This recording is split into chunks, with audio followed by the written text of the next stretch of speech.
Hi guys, Chester Westford here. I finally finished catching up with Once and Future, Big Finish's Doctor Who 60th Anniversary series.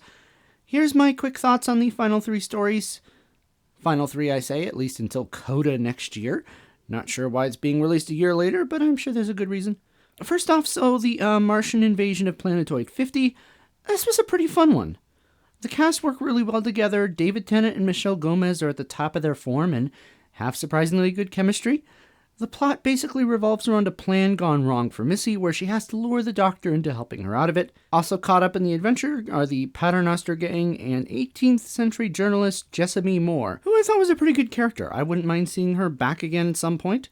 I think she'd make an interesting companion.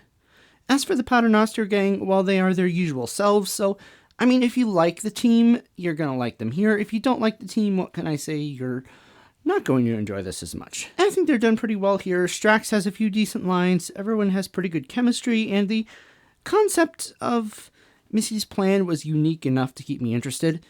This is definitely one of the better ones in the series. Going into the next adventure, we have Time Lord Immemorial, which pairs Christopher Eccleston with 8th Doctor companion Liv Chenka, but also, interestingly enough, the late David Warner as his Unbound Universe Doctor and actress Gina McKee as the Lumiat. Now, although I'd heard of these two characters before, I was aware of their existence. This was the first time I actually listened to either of them in one of their adventures, which I thought was pretty cool. Whenever the TV series delves into alternate universes like with Inferno or Rise of the Cybermen, I always wonder, where is that universe's Doctor? Why does our universe seem to be the only one with the Doctor? I always thought it would be kind of cool if he did meet an alternate version of himself, so I liked hearing it in this episode, and I really liked Warner's Doctor too. Made me want to go back and listen to some of the Unbound stuff. I don't know why I never did. I think it's just that there is so much Big Finish I have to pick and choose, and it just never reached the top of my radar, I guess. But for those who have listened to his Doctor before, perhaps you could recommend some good stories. I'd like to check them out.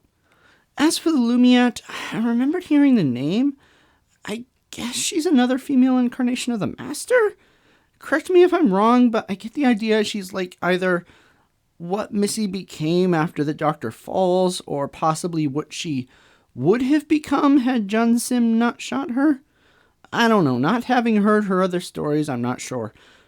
Perhaps someone could let me know of her previous adventure or adventures, if they're worth hearing or not, and what they are, I guess. Well, I guess I can find that out for myself, but just let me know if they're worth hearing. As for Liv, well, I've been going through the 8th Doctor adventures, and I'm in Doom Coalition right now, and I really like her as a companion, so it's kind of neat to hear her with another Doctor. As for the story, while I didn't like it maybe as much as some of the others, it was still an enjoyable enough listen.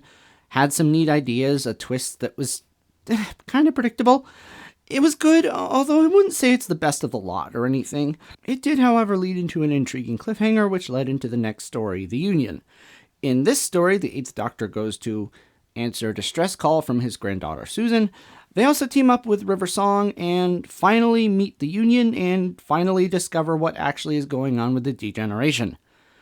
And not too much I can say about this story without going into details and leading too many spoilers for those who haven't listened to it yet. But I can't talk about whether it was any good or not. So was it? Yeah, sure. It was fine. Didn't have anything against it. There are some fun moments and cameos from other Doctors as he goes through several degenerations, sort of like in the rest of the series. The Union, the one behind all this, turns out to be someone you would know. Basically, you're going to know this person if you've followed Big Finish for the past few years, but I'm not sure most people would if they haven't. They often say that in a story, it's the ending that matters. It's the ending you're going to remember. It's the ending that's going to make you think it was good or not. I've heard a lot of complaints about this one, and while I don't hate it like others do, I do feel like it's just kind of meh.